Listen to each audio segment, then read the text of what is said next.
50 పడకల హాస్పిటల్ని 100 బెడ్స్కి అప్గ్రేడ్ చేస్తూ 7,44,08,373 అంచనా వ్యయంతో అప్గ్రేడేషన్ చేయటానికి క్యాబినెట్ అనుమతించడం జరిగింది. దీని మూలంగా అదనంగా 191 పోస్టులు డాక్టర్స్ కానివ్వండి, లేదా పారామెడికల్ స్టాఫ్ కానివ్వండి, 191 మందిని మంజూరు చేయటం జరిగిందని చెప్పేసి మనం చేస్తాను. దీంట్లో ఏంటంటే 7,44,00,000లో 90%, నాకు తెలిసి 90% అనుకుంటాను, కేంద్ర ప్రభుత్వం భరిస్తుంది. కేవలం 10%, 10 or 15% రాష్ట్ర ప్రభుత్వం భరిస్తుంది. దీని మూలంగా ఏంటంటే మెరుగైన వైద్య సేవలు, వసతులు అన్నీ కూడా అక్కడ ప్రజలకి అందుబాటులోకి వస్తాయని చెప్పేసి నేను మనం చేస్తాను. ఎందుకంటే అడిషనల్గా ఆపరేషన్ థియేటర్స్ ఇవన్నీ కూడా 7:1 నిష్పత్తిలో, ఇందాక ఏదైతే 7,44,00,000 చెప్పానో 7:1 నిష్పత్తిలో, అంటే 6.51 కోట్లు కేంద్ర ప్రభుత్వం అంటే ఈఎస్ఐ కార్పొరేషను, 93 లక్షలు రాష్ట్ర ప్రభుత్వం పెట్టుబడి పెడుతుంది. తిరుపతిలో ఈఎస్ఐ హాస్పిటల్, తిరుపతిలో ఈఎస్ఐ హాస్పిటల్ 5.5 సంవత్సరాల క్రితం విధ్వంస పరిపాలన మూలంగా అమరావతిలో పనులన్నీ కూడా ఎక్కడున్నవి అక్కడే అన్నట్లు గత ప్రభుత్వం ఆపేసిన విషయం మనందరికీ తెలిసిందే. తద్వారా ఈ రాష్ట్రానికి రాజధాని లేని పరిస్థితి, ప్రపంచ స్థాయి రాజధానిని ఆశిస్తున్న పరిస్థితుల్లో విధ్వంసకరమైన పరిపాలన రావటం మూలంగా చాలా పనులు ఆగిపోయినాయి. ఆ పనుల్ని ఇప్పుడు పునరుద్ధరించాల్సిన పరిస్థితులు ఏర్పడి, మరి మొన్ననే ఇంతకుముందు జరిగిన క్యాబినెట్ మీటింగ్స్లోనే అమరావతిలో వరల్డ్ బ్యాంకు, హడ్కో, ఇంకా జర్మన్ ఫైనాన్షియల్ అసిస్టెంట్స్తో అభివృద్ధి కార్యక్రమాలు చేయాలని చెప్పేసి నిర్ణయం తీసుకుంటాం కూడా మీ అందరికీ తెలిసిందే. మరి దాంట్లో భాగంగా 2,723.02 కోట్ల విలువైన 2 ఇంజనీరింగ్ పనుల్ని టేకప్ చేయటానికి ఈరోజు మంత్రి మండలి ఆమోదం తెలిపిందని చెప్పేసి మనం చేస్తాను. ఈ వర్క్స్ని క్యాన్సిల్ చేసి వరల్డ్ బ్యాంకు, అదేవిధంగా ఏడీబీ ఎవరైతే ఈ అమరావతి నిర్మాణానికి ఆర్థిక సాయం చేస్తూ ఉన్నారో వారి సూచనల మేరకు ఈ ఇంతకుముందు ఉన్న టెండర్లన్నింటిని కూడా రద్దు చేసి మళ్ళీ ఫ్రెష్ టెండర్స్ని పిలవటానికి సూచనలు చేయడం జరిగింది ఈ ఫైనాన్షియల్ సంస్థలు. మరి దానికి ఈరోజు మంత్రి మండలి ఆమోదం తెలిపిందని చెప్పేసి మనం చేస్తాను.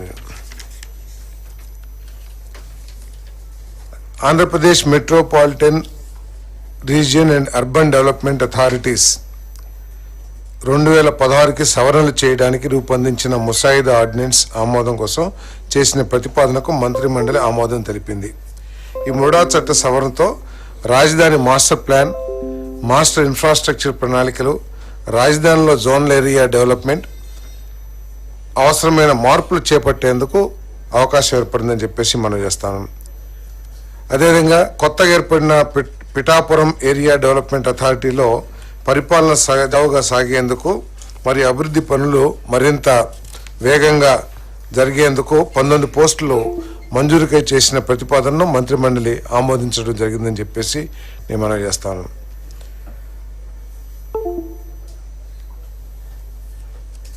గత ప్రభుత్వంలో ఈ రాష్ట్రానికి పెట్టుబడులు పారిశ్రామికవేత్తలు ఎవరు కూడా రాని పరిస్థితులు మనం చూసాం. ఆంధ్రప్రదేశ్ ప్రభుత్వం అంటేనే ఇక్కడ పెట్టుబడి పెడతానికి భయపడిపోయి పారిపోయిన పరిస్థితులు, పెట్టుబడి పెట్టిన పారిశ్రామికవేత్తలు కూడా సగంలోనే ఆపేసి వారి ఫ్యాక్టరీస్ని మూసేసుకుని వెళ్ళిపోయిన పరిస్థితులు కూడా మనందరం కూడా చూసాం. ఆఖరికి ఇంటర్నేషనల్ బ్యాంక్స్ కానివ్వండి, లేకపోతే ఎవరైతే రుణాలు ఇస్తారో వాళ్ళందరూ కూడా ఆంధ్రప్రదేశ్లో ఎవరైనా పెట్టుబడి పెట్టడానికి వస్తే వాళ్ళకి రుణాలు ఇచ్చే పరిస్థితి కూడా లేదనే విషయం మనందరికీ కూడా తెలిసిందే.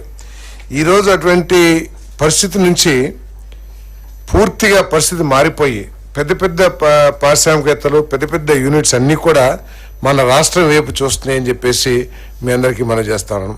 దాంట్లో భాగంగానే ఈరోజు అనేక ప్రతిపాదనల్ని ఆమోదించడం కూడా జరిగిందని చెప్పేసి తెలియజేస్తా ఉన్నాను. మరి 1 million metric tons per annum green hydrogen ఆధారిత గ్రీన్ అమోనియా తయారీ సామర్థ్యం గల messes AM green ammonia India private limited కాకినాడలో ఏర్పాటు చేసేందుకు చేసిన ప్రతిపాదనకు మంత్రి మండలి ఆమోదం తెలిపింది. ఈ ఫ్యాక్టరీని ఇంతకుముందే రాష్ట్ర ప్రభుత్వం ఆమోదించిన గ్రీన్ ఎనర్జీ పాలసీ ఏదైతే ఉందో ఆ పాలసీకి అనుగుణంగానే దీనికి మరి ఆమోదం తెలపడం జరిగింది. కాకపోతే వీరు ఈ స్టాంప్ డ్యూటీ ఎగ్జంప్షన్ కావాలని చెప్పారు. దాన్ని కూడా ప్రభుత్వం కేబినెట్ ఆమోదించిందని చెప్పేసి కూడా ఈ సందర్భంగా తెలియజేస్తాను.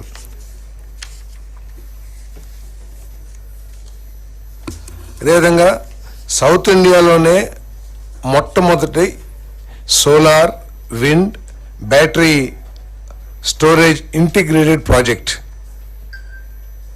Messes clean renewable energy hybrid 3 private limited సంస్థ ద్వారా నంద్యాల మరియు వైఎస్ఆర్ జిల్లాల్లో 119 మెగావాట్లు విండ్ ఎనర్జీ, 130 మెగావాట్లు సోలార్ హైబ్రిడ్తో పాటు బ్యాటరీ ఇంధన స్టోరేజ్ వ్యవస్థను కేటాయించేందుకు చేసిన ప్రతిపాదనను మంత్రి మండలి ఆమోదం తెలిపింది. సౌత్ ఇండియాలో ఎక్కడ కూడా ఇప్పటి వరకు అంటే విండ్ లేదా సోలార్ సపరేట్ దానికి ఉన్నాయి, కానీ 3 కలిపి ఇంటిగ్రేటెడ్ ప్రాజెక్టు సౌత్ ఇండియాలోనే మొట్టమొదటిదని చెప్పేసి ఈరోజు ఏదైతే ఆమోదం తెలిపిందో మొట్టమొదటిదని చెప్పేసి మనం చేస్తాను నేను. అదేవిధంగా కాకినాడలో మెస్సెస్ జాస్ కాకెరెల్ గ్రీన్ కో హైడ్రోజన్ సొల్యూషన్స్ ప్రైవేట్ లిమిటెడ్ సంస్థ కాకినాడలో ఏర్పాటు చేసి తద్వారా 2 గిగావాట్ ఎలక్ట్రోలైజర్ తయారీ సౌకర్యాన్ని కల్పించేందుకు ఇంధన శాఖ చేసిన ప్రతిపాదన